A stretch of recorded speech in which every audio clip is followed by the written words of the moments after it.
आ गई वो तारीख भी आ गई जिसके लिए सारे मर मिटे थे।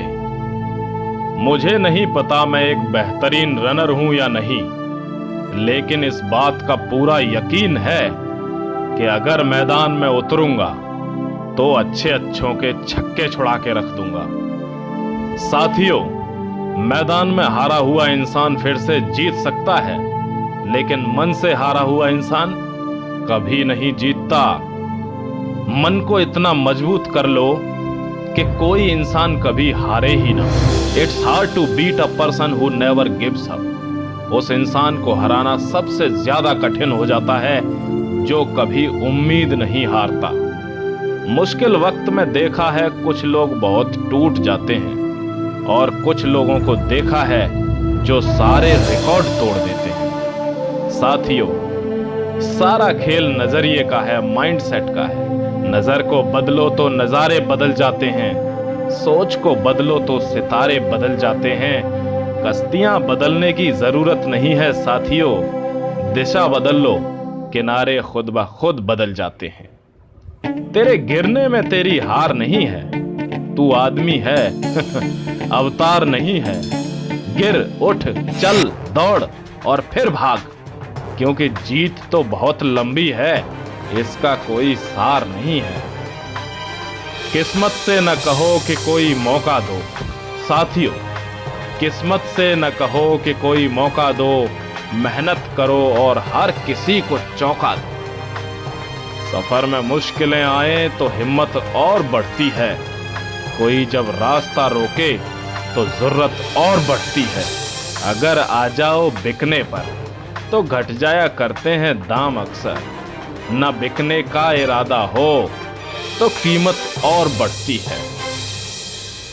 दोस्तों, एक चीज का ध्यान रखना, कुछ लोगों को बड़ा कंफ्यूजन रहता है, मैं कर पाऊंगा नहीं कर पाऊंगा, हार जाऊंगा जीत जाऊंगा, इसी उलझन में उलझे रहते हैं।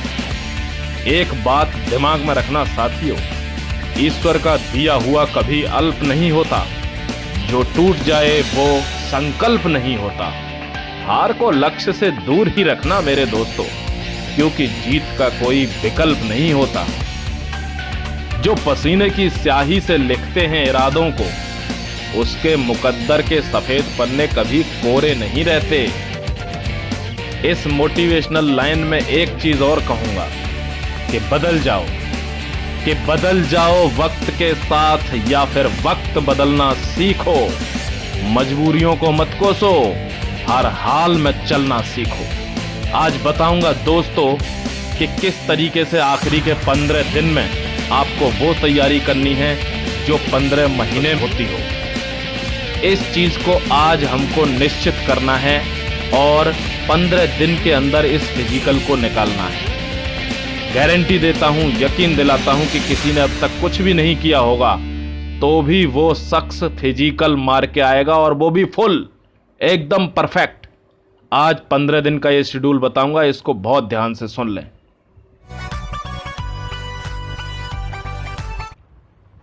नमस्कार साथियों, मैं हूं माही और आज बात कर रहे हैं उसी की 15 दिन के शेड्यूल की। एक बार में देख लेंगे, बहुत अच्छे से देखेंगे और कोई भी प्रॉब्लम नहीं होनी चाहिए इसमें। एक बार में मैं समझाता चला जाऊंगा। देखो, लास्ट 15 डेज का शेड्यूल है, इसको गोल्डन शेड्यूल कह सकते हैं आप। जीएस इसको करना ही है, इसको कर दिया तो समझ लो कि फिजिकल पास होना है। अब ये शेड्यूल एक चीज और बता दूं, उनके लिए है जो पहले से प्रैक्टिस कर रहे हैं।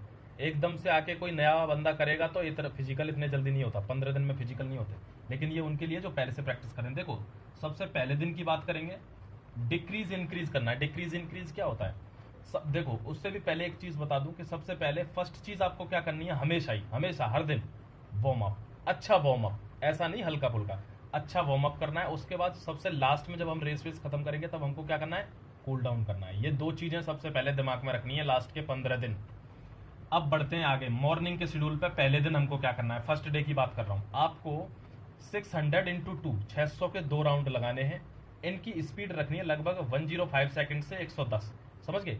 यानी 1 मिनट 45 सेकंड से 1 मिनट 50 सेकंड तक। फिर उसके बाद आपको क्या करना है कि 400 इंटू 2 ये करना है। 400 के 2 चक्कर लगाने हैं और आपका टाइम रहेगा, जो स्पीड रहेगी वो रहेगी 66 से 68, 66 टू 68 सेकंड पर 400। उसके बाद हमको क्या करना है, 200 मीटर इंटू 2 का राउंड लगाना है, और इसकी आपकी जो स्पीड रहेगी वो क्या रहेगी, 28 से 32 सेकंड। समझ गए। अब हमको क्या करना है उसके बाद, ये हो गया कौन सा था, ये देखो ये डिक्रीजिंग शेड्यूल था, यानी पहले 600 किया, फिर 400 किया, फिर 200 किया। समझ गए इतना बात। अब हमको इंक्रीजिंग करना है। इंक्रीजिंग कैसे करना है, 400 का एक राउंड लगाना है, उसके बाद 600 का एक राउंड लगाना है, और इनके बीच में एक चीज ध्यान रखना, रिकवरी आपको बहुत अच्छी लेनी है, बहुत अच्छी रिकवरी लेनी है। रिकवरी में कोताही मत बरतना। रिकवरी का टाइम जो रहेगा वो 4 से 6 मिनट का रहेगा, ध्यान रखना। समझ गए। उसके बाद आ जाओ इवनिंग के शेड्यूल पे चलते हैं। इवनिंग में हमको क्या करना है, इवनिंग में हमको 6 से 7 स्ट्राइड्स लगाने हैं। स्ट्राइड से पहले आप थोड़ा सा वार्म अप कर लेना, उसके बाद स्ट्राइड्स लगाना, और स्ट्राइड लगाना आप 100 या 90 मीटर की, ठीक है, 100 या 90 मीटर की स्ट्राइड्स लगानी है आपको। उसके बाद आपको कोर एक्सरसाइज करनी है, और फर्स्ट डे का शेड्यूल आपका समाप्त हो जाएगा, आपको आ जाना है घर। सेकेंड डे का शेड्यूल देख लेते हैं। देखो दूसरे दिन की एक्सरसाइज की अगर बात करेंगे तो आप देख लेंगे ये सेम ही रहेगा सबके लिए, पहले वार्म अप फिर कूल डाउन। दूसरे दिन हमको मॉर्निंग में क्या करना है साथियों, हमको लॉन्ग रन करना है। लॉन्ग रन कितने का करना है, 25 मिनट का लॉन्ग रन, ठीक है, कंटिन्यू करना है। इजी रन कर लेना, कोई दिक्कत नहीं है, टाइम का कोई कंस्ट्रेंट नहीं है।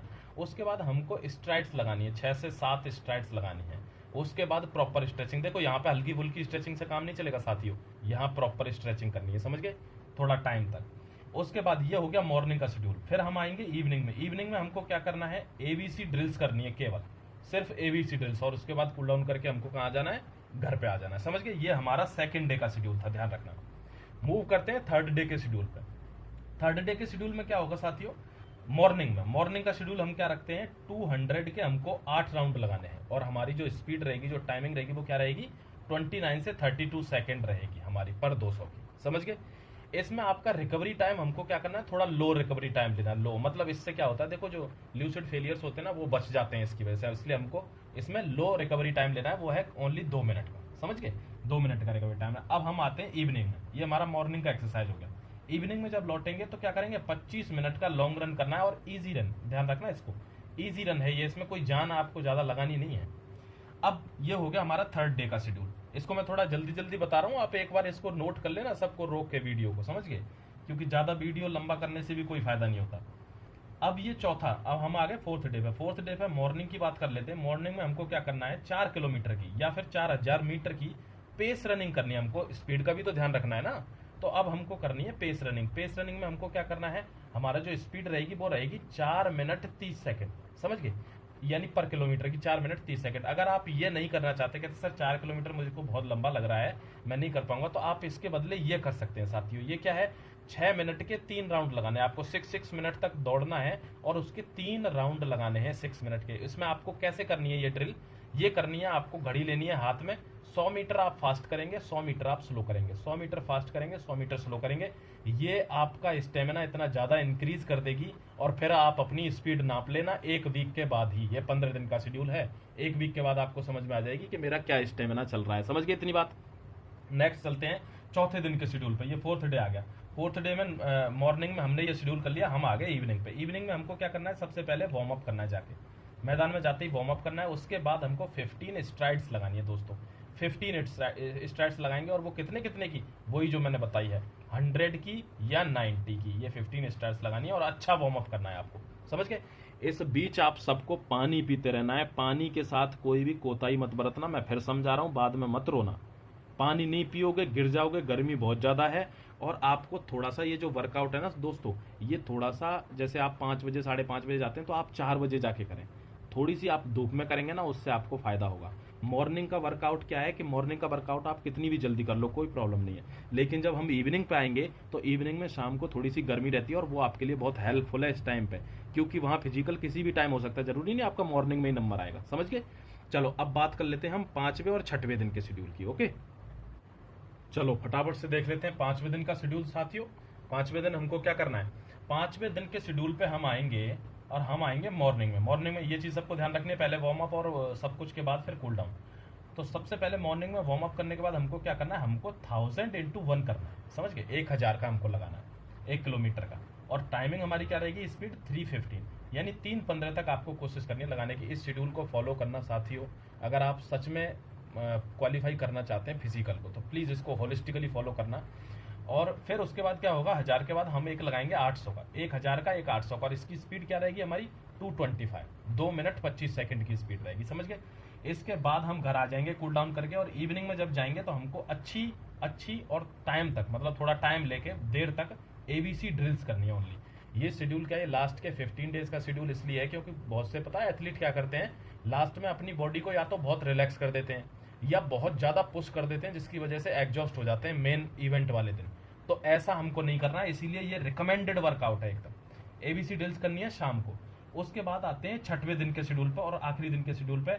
7वें दिन हमको क्या करना है, फुल रेस्ट करना है, प्रॉपर रेस्ट, क्योंकि 8वें दिन हमारा क्या है, 8वें दिन हमारा हो जाएगा जो हमारा वो है, मतलब 15वें दिन जो होगा हमारा फिजिकल होगा। तो इसलिए ये हमारा 15वें दिन, ये 14 दिन तक ये शेड्यूल चलेगा। 15वें दिन हम प्रॉपर रेस्ट लेंगे, फुल रेस्ट। तो 6वें दिन के शेड्यूल पे मैं आ जाता हूँ दोस्तों। 6वें दिन पे हमको क्या करना है, वार्म अप करना है, प्लस 15 स्ट्राइड्स लगानी है। 15 स्ट्राइड्स, ध्यान रखना, पूरी स्पीड में लगाना। यहाँ पे आप लगभग 95% एनर्जी यूज कर देना बॉडी की इन स्ट्राइड्स में। उसके बाद इवनिंग वाले शेड्यूल पे आते हैं। इवनिंग वाले शेड्यूल में कुछ नहीं करना है, केवल इजी रनिंग करनी है, लगभग 25 मिनट की, कोई टाइमिंग टूमिंग नहीं रहेगी। 25 मिनट की इजी रनिंग करना। उसके बाद कूल डाउन होकर घर पे आ जाना दोस्तों। घर पे आने के बाद एक चीज आपको ध्यान रखनी है कि लास्ट में, जैसे ये फर्स्ट वीक हमारा हो गया, ठीक है, ये फर्स्ट वीक, जब आप सेकंड वीक में इस चीज को दोहराएंगे, यानी ये फर्स्ट वीक का शेड्यूल हो गया, अब यही जब सेकंड वीक में आएगा ये शेड्यूल और हम इसको फॉलो करेंगे, और हम जब 7वें दिन वो लेने जाएंगे, मतलब रेस्ट लेने जाएंगे, तो ध्यान रखना एक वीक इनको करने के बाद जो आप खा रहे हैं वही खाते रहें। अगले वीक यानी जो लास्ट वीक होगा उसका फिजिकल का, तो उस वीक में हमको क्या करना है, हमारा फिजिकल है कब से, 28 जून से। तो हमको 20 या 21 तारीख से क्या करना शुरू करना है, हमको कॉम्प्लेक्स कार्बोहाइड्रेट्स के चीजें लेना शुरू करना है। हमको बहुत जरूरी है वो। कैसे, जैसे दलिया हो गया, ओट्स हो गए, ब्राउन ब्रेड्स हो गए, पीनट बटर हो गए, ये बहुत जरूरी है दोस्तों, आपकी रिकवरी के लिए बहुत ज्यादा जरूरी है ये चीजें। कॉम्प्लेक्स कार्बोहाइड्रेट्स के हमको लेने ही पड़ेंगे चीजें, जिससे हमारी बॉडी रिकवर रहे, और जो मेन इवेंट है, मेन इवेंट वाले दिन हम झंडे गाड़ दें, समझ गए। ये चीजें मुझे आपको बतानी थी। एक चीज और बता देता हूं जो बहुत इंपॉर्टेंट है आपको, देखो यहाँ बोर्ड पे ध्यान से, बहुत ध्यान से देखना, ठीक है। एक चीज बता देता हूं आपको, वो मैंने बता दिया आपको, लास्ट वाले वीक में कार्बोहाइड्रेट, कॉम्प्लेक्स कार्बोहाइड्रेट की चीजें खानी है जिससे आपकी रिकवरी हो सके। अब ये यहाँ पे देख लो, अगर किसी के अनएक्सपेक्टेड इंजरी हो जाती है, यानी अनवांटेड इंजरी जिसको कहते हैं, पैर मुड़ गया या कोई दर्द हो गया या पैर में थोड़ी भड़क रहे हैं पैर, इस टाइप से, तो उस इंजरी के लिए आपको क्या करना है दोस्तों, आने के बाद आपको 1 लीटर पानी लेना है, जो सादा पानी अपने घरों में होता है वही। उसके बाद उसमें 1 चम्मच व्हाइट सॉल्ट, जो हमारा नमक होता है हम खाते हैं वही वाला, 1 चम्मच, 1 ही लीटर पानी लेना, ज्यादा नहीं, 1 लीटर पानी में 1 चम्मच डाल देना व्हाइट सॉल्ट। वो डालने के बाद इसको बॉईल कर देना अच्छे से गैस पे या अपने जो भी हीटर है आपके पास उस पर गर्म करके, उसको थोड़ा सा हल्का ठंडा हो जाने देना, ल्यूक वार्म हो जाने देना, मतलब गुनगुना टाइप का। और फिर उसमें टॉवेल, एक छोटा सा टॉवेल लेके, कोई कपड़ा लेके उसमें डाल के उससे पैर की सिकाई करना। पैर की सिकाई करने के बाद उसको ऐसे आपको 2-3 दिन करना है, 2-3 दिन, एक दिन छोड़ के। और इससे आपकी जो एक्चुअली मांस जो होता है, यानी खून जो जम जाता है, जहाँ इंजरी होती है वहां पर खून का क्लॉट जम जाता है, वो क्लॉट को ये ठीक कर देगा। और आपको फर्क ना महसूस हो तो आप कहना, ठीक है, ये बिल्कुल ठीक कर देगा आपको। ये एकदम नुस्खा है, देसी मस्त नुस्खा, समझ गए। अब एक चीज और बात कर देता हूँ, हाई जंप लॉन्ग जंप की। देखो फाउल हो रहा है, सब लोगों का फाउल हो रहा है, कह रहे सर फाउल ठीक करवा दो। अगर आपका फाउल हो रहा है, क्यों हो रहा है, मैंने कल 1-2 वीडियो देखे थे, ऐसे करके लोग भाग के आते हैं, यहाँ तक तो ठीक है, यहाँ से क्या करते हैं, स्टेप चौड़ा देते हैं, ऐसे करके। स्टेप ही चौड़ा देंगे, आप कैसे दूर जाएंगे, जाएंगे नहीं, क्रॉस हो जाएगा मामला। फिर कुछ लोग तो यहीं से ठान लेते हैं कि चाहे धरती फट जाए मुझको ध्यान लाइन पे देना है, मैं तो लाइन पे ही मरूंगा यहाँ पे आके। क्यों लाइन पे देख रहा है भाई, यहाँ देख पहले, अभी 15 दिन है तेरे पास, क्यों लाइन पे देख रहा है। यहाँ से आप भाग के आएंगे, ध्यान रखना, जैसे अगर ये उछलने की जगह है, यहाँ से इधर जाना है आपको, तो यहाँ इतनी दूर आके, लगभग 3-4 कदम दूर आके आप पैरों को मिलाना सीखिए। यानी पैर अगर आपके ऐसा लग रहा है कभी लंबे जा रहे हैं कभी छोटे जा रहे हैं, तो उसको मिलाना सीखिए, यहाँ से पैर मिला के तब यहाँ से जंप लीजिए, ऐसे करके। बिल्कुल फाउल नहीं होगा, मैं गारंटी देता हूँ। अभी अगर आपने क्या किया, अच्छी जंप है आपकी, सब कुछ है, आपने 15 फीट भी मार दी, लड़कियों ने 11 फीट मार दी, लेकिन अगर आपका फाउल हो गया तो वो किसी काम की थोड़ी है।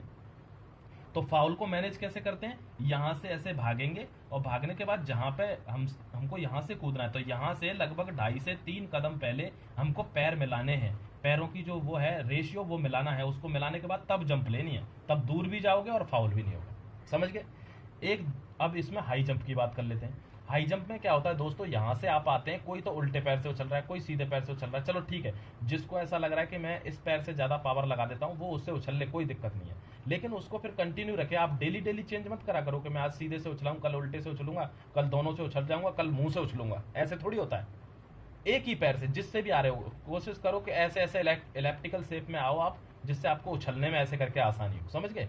अब इसमें क्या है, आप कोशिश करना एक कि आप नंगे पैर, यानी आप नंगे पैर कोशिश करो इस जंप को करने की, क्योंकि देखो वहां पे इज्जत बनाने और ये बेइज्जती वाला कोई केस नहीं है कि अरे ये तो गंवार है नंगे पैरों से भाग रहा है। हाँ भाई हम गंवार हैं, तू होशियार बन ले, तू टकराइयो इसमें जूते पहन के। तो किसी को अगर ऐसा लगता है मेरे जूते से जंप नहीं आ रही है, तो वो क्या करेगा, नंगे पैर कोशिश करो आप कि आप इसको वो करो, क्यों, नंगे पैर से जंप अच्छी आती है, ध्यान रखना। तो आप यहाँ, हमको क्या करना है, हमको तो फिजिकल पास करना है यार, हमको क्या मतलब है जूते और बिना जूते के। तो आप यहाँ ये वाली प्रैक्टिस करो, आपकी हाई जंप भी हो जाएगी। इसको आपको वीक में 3 बार तो करना ही है, ध्यान रखना, वीक में 3 बार जरूर करना है। और कोशिश करो अब आप डेली भी कर सको तो शाम को करो इसको, सुबह रनिंग और शाम के शेड्यूल में ये long jump high jump include करो अपनी, और इसको भी करना जरूरी है क्योंकि ये भी तो जरूरी ही है। और कोई बात होगी तो मुझे कमेंट सेक्शन में बता देंगे। ये पूरा शेड्यूल था, ये मैंने आपको अच्छे से समझा दिया है। अब किसी को कोई थोड़ी सी भी दिक्कत हो वो कमेंट में पूछ ले, मैं वहां भी जवाब दे दूंगा। आप समझ गए इतनी बात। चलो अब अपना ख्याल रखो, और एक बात ध्यान रखना कि लास्ट टाइम पे इतनी मेहनत की है, किसी के मोच वगैरह नहीं आ जानी चाहिए, इसलिए हाई जंप और लॉन्ग जंप दोनों सोच समझ के करना, ठीक है। नहीं तो पैर नहीं मुड़ना चाहिए, पैर मुड़ गया ना तो मैं और मोड़ दूंगा आके कि तुम इस तरीके से क्यों कर रहे थे फिर, ठीक है।